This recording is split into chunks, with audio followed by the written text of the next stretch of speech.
Time now for my final thought. As the country continues to mourn the death of Kobe Bryant, his daughter, and the other 7 passengers on board, the tragedy has prompted many to reassess their lives and their relationships. On Twitter, rapper 50 Cent not only expressed his condolences, he also pledged to stop arguing with anyone. He added this on Twitter, that I'll deal with it another way. He even apologized to actor Taraji P. Henson. He had been critical of her work on the show Empire, and now that feud is over.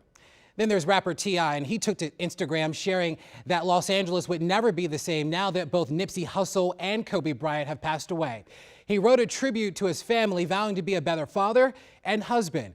And he even asked for forgiveness, saying that please forgive me for any and all imperfections that caused misunderstanding between us.